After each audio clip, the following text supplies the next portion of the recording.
Hello, hi, నమస్తే, అస్సలం అలైకుం. నేనిలా ఉన్నాను. మరి మీరెలా ఉన్నారు?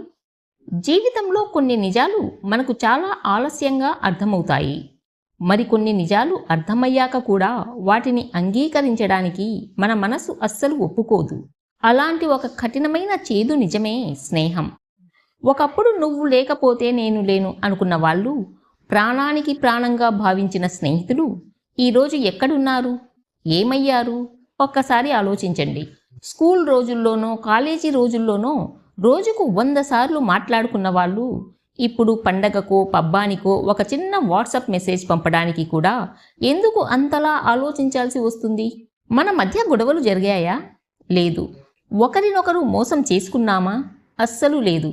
అయినా సరే మునపటి ఆ ఆత్మీయత, ఆ చొరవ ఇప్పుడు ఎందుకు కనిపించటం లేదు? మనకు తెలియకుండానే వయసు పెరుగుతున్న కొద్దీ కొన్ని స్నేహాలు వాటంతట అవే రాలిపోతూ ఉంటాయి. ఈ దూరానికి ఎవరి స్వార్థమో కారణం కాదు. ఇందులో ఎవరి తప్పు లేదు. అవును, ఎవరిదీ తప్పు లేదు.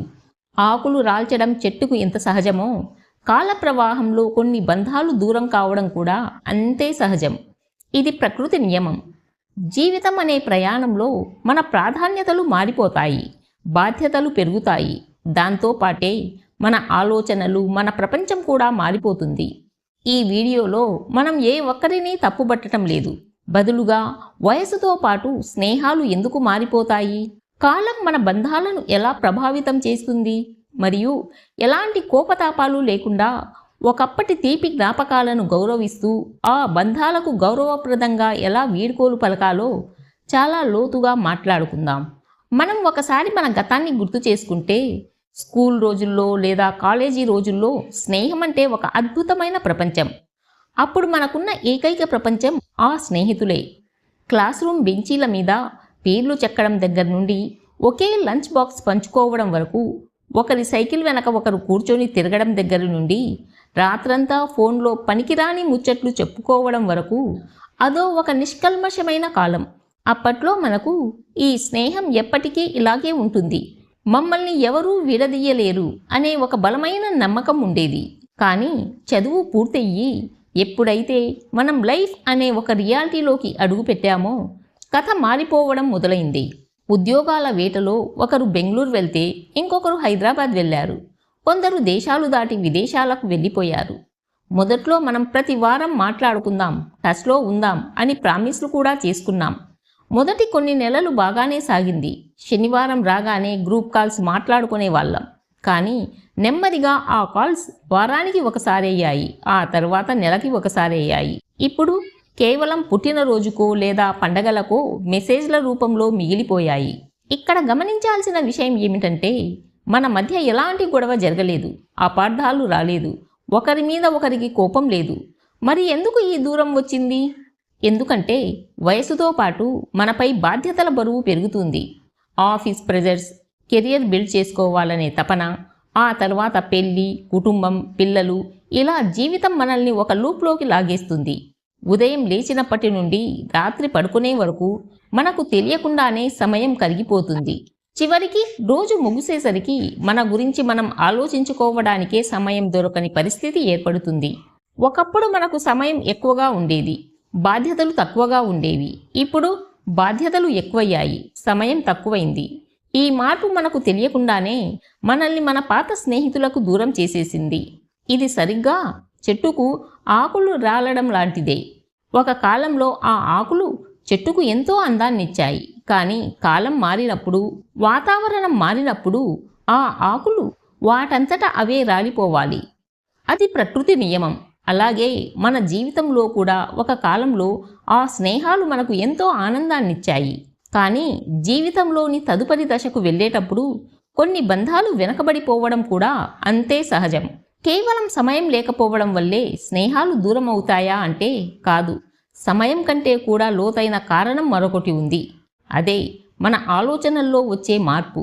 మనం 20 ఏళ్ల వయసులో ఉన్నప్పుడు మన ఆలోచనలు, మన ఇష్టాలు ఒకలా ఉంటాయి. 30 ఏళ్లకు వచ్చేసరికి అవి పూర్తిగా మారిపోతాయి.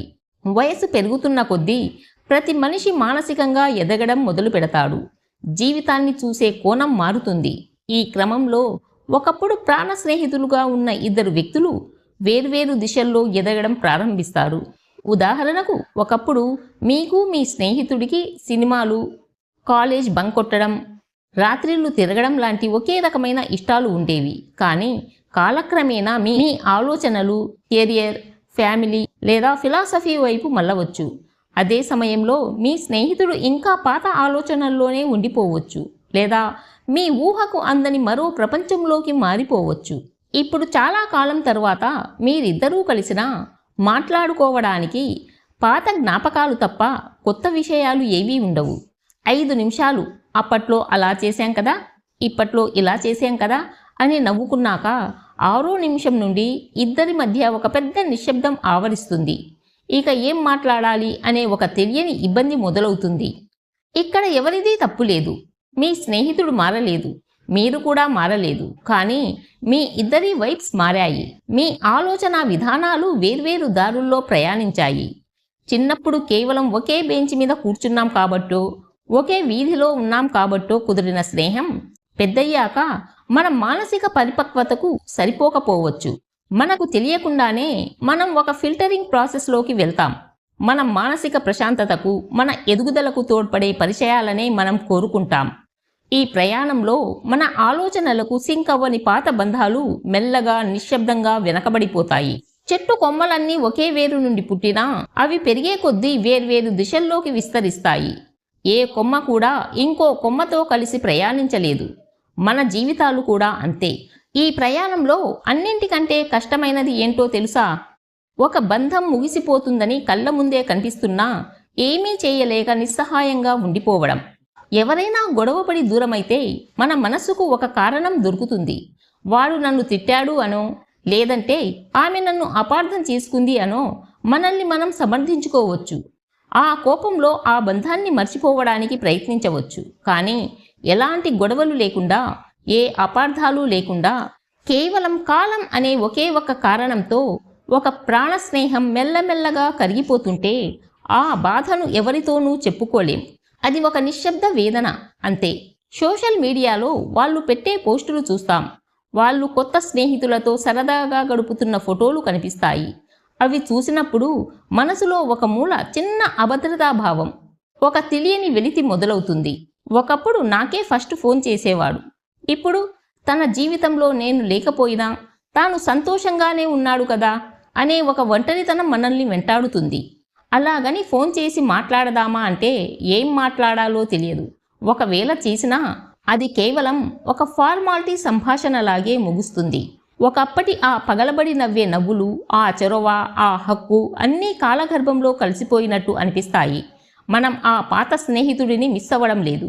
ఆ స్నేహితుడితో గడిపిన ఆ అద్భుతమైన కాలాన్ని, ఆ కాలంలో ఉన్న మనల్ని మనం మిస్ అవుతున్నాం. కానీ ఇక్కడే మనం జీవిత తత్వాన్ని అర్థం చేసుకోవాలి. నది ప్రవహిస్తున్నప్పుడు ఎన్నో రాళ్ళు, రప్పలు, పూలు దానితో పాటు కొట్టుకొస్తాయి. కానీ ప్రవాహం సాగుతున్న కొద్దీ కొన్ని వెనకబడిపోతాయి, కొన్ని ఒడ్డుకు చేరుతాయి. నది ఏ ఒక్కదాని కోసం తన ప్రయాణాన్ని ఆపదు. మన జీవితం కూడా ఒక ప్రవాహమే. మన జీవితంలోకి వచ్చే ప్రతి ఒక్కరూ చివరి వరకు ఉండాలని లేదు. కొందరు మనతో జీవితాంతం నడవడానికి వస్తారు. మరికొందరు మన జీవితంలో ఒక నిర్దేశిత పాత్రను పోషించడానికి మాత్రమే వస్తారు. ఆ పాత్ర ముగియగానే వాళ్ళు తమ దారి చూసుకుంటారు. దీనిని ఒక శాపంగానో లేక ఎదుటివారి స్వార్థంగానో చూడకూడదు. ఇది కేవలం జీవిత చక్రం మాత్రమే. అయితే స్నేహాలు దూరమైపోయాయని మనం బాధపడుతూ కూర్చోవాలా? జీవితాంతం ఆ వెలితితోనే బతకాలా అంటే అసలు కాదు. ఎప్పుడైతే మనం మార్పు అనేది ప్రకృతి నియమం అని అంగీకరిస్తామో అప్పుడే మన మనసుకు నిజమైన శాంతి దొరుకుతుంది. మనల్ని వదిలి వెళ్ళిన ఆ బంధాలపై కోపమో ద్వేషమో పెంచుకోవద్దు. వాళ్ళు నన్ను మర్చిపోయారు అని బాధపడడం కంటే నా జీవితంలో ఒక అద్భుతమైన కాలంలో వాళ్ళు నాకు తోడున్నారు అని కృతజ్ఞతతో ఉండడం ఎంతో గొప్ప విషయం. ఒకప్పుడు మనం ఒంటరిగా ఉన్నప్పుడు నవ్వించిన పెదవులు వాళ్ళవి. మనం పడిపోయినప్పుడు చేయి అందించి లేపిన చేతులు వాళ్ళవి. ఆ జ్ఞాపకాలు ఎప్పటికీ నిజమే. ఆ బంధం ఒకప్పుడు పవిత్రమైనదే. కాలం ఆ వ్యక్తులను మనకు దూరం చేసి ఉండవచ్చు, కానీ వాళ్ళు మనకిచ్చిన మధురమైన జ్ఞాపకాలను మాత్రం మన నుండి ఎప్పటికీ వేరు చేయలేదు. నిజానికి ఆకులు రాలడం వల్ల చెట్టు బలహీనపడదు. అది తన వేర్లను ఇంకా బలంగా భూమిలోకి పంపడానికి, కొత్తగా చిగురించడానికి సిద్ధమవుతుంది. మన జీవితం కూడా అంతే. పాత బంధాలు దూరం కావడం అంటే మన జీవితం ముగిసిపోవడం కాదు. కొత్త పరిచయాలకు, కొత్త బాధ్యతలకు, మన వ్యక్తిగత ఎదుగుదలకు కాలం మనకు ఇస్తున్న ఒక అవకాశం. అందుకే మీ పాత స్నేహితులు ఎక్కడున్నా, ఏ స్థితిలో ఉన్నా వాళ్ళు బాగుండాలని మనస్ఫూర్తిగా కోరుకోండి. ఒకవేళ ఎప్పుడైనా అనుకోకుండా వాళ్ళు ఎదురైతే ఎలాంటి ఈగోలు, మొహమాటాలు లేకుండా ఒక చిన్న చిరునవ్వుతో పలకరించండి. గుర్తుంచుకోండి, బంధాలు కలకాలం నిలవకపోయినా అవి పంచిన ప్రేమానురాగాలు ఎప్పటికీ శాశ్వతం. రాలిన ఆకులను చూసి చెట్టు ఏడవదు. కొత్త చిగుళ్లతో ప్రకృతిని మురిపిస్తుంది. మనము అంతే. గతాన్ని గౌరవిద్దాం, వర్తమానాన్ని ప్రేమిద్దాం, జీవితాన్ని సాగనిద్దాం. ఎవరిదీ తప్పులేదు. కొన్ని దూరాలు ప్రకృతి నియమంలో భాగమే. నేనిలా సంతోషంగా ఉన్నాను. మీరు కూడా సంతోషంగా ఉండాలని కోరుకుంటున్నాను. నా వీడియోలు మీకు నచ్చినట్లయితే లైక్ చేయండి, షేర్ చేయండి అండ్ సబ్స్క్రైబ్ చేయడం మర్చిపోవద్దు. మరో మంచి వీడియోతో మళ్ళీ కలుద్దాం.